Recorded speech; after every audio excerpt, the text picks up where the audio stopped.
Kalma, kalma, kalma lang. Oy mga Kuya-Kuy, this is Kuya Mike, ang kuya nyo sa Amerika, and this is for the Kuya-Kuy list. So mukhang siniship na o nilalayag na ang samahang o love team ni Darren Espanto at saka ni Jackie Gonzaga. Ano masasabi nyo guys? Mukhang pilit. But of course, aksidente ito dahil nga tinulungan, naging gentleman lang naman talaga si Darren Espanto nung katatapos lang nung magpasikat. By the way, nanonood ako nito.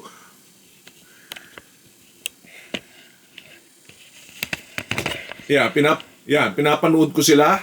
Sila Meme, kasama si Darren at saka si Jackie.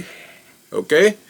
So again, nilalayag na. So, dahil nga sumuka, gumulong sa pagsuka itong si Jackie, obviously talagang lango sa alak dahil it's a celebration. Natapos na yung napakahirap na pinagdaanan ng lahat, no? Which is yung magpasikat. So, sa part of the celebration, syempre inuman ng konti and then nasuka itong si Jackie and yun nga ang biro lagi ni Vice pupunta sa bathroom para lang magbilang ng bathroom tiles. Pero ang pagkawari ko is that tinulungan ni Darren and napunta ng pilikmata raw sa pantalon sa pagsuka, and then again nagpaka-gentleman, and which is should be done, no? And then ayun na, nilayag na. So eto namang si Kim Chiu hinihiritan, and then sinabihan agad ni Darren, oy wala ka nga doon sa celebration na yun. And because of that, ganun talaga, no?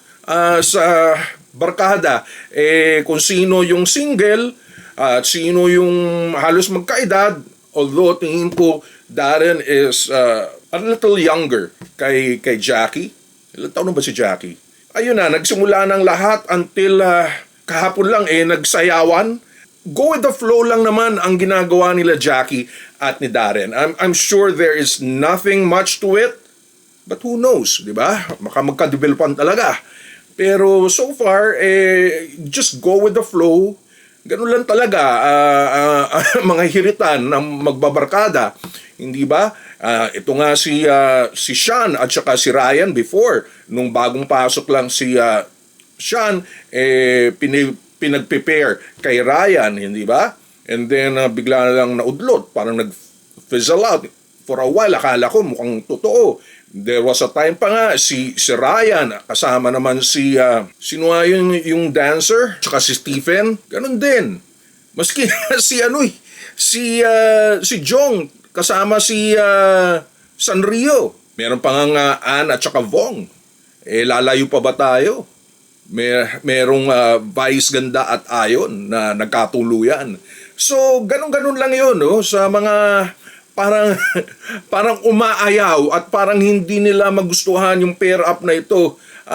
Kalma lang. I quite doubt na uusbong talaga to dahil napakabata pa ni Darren.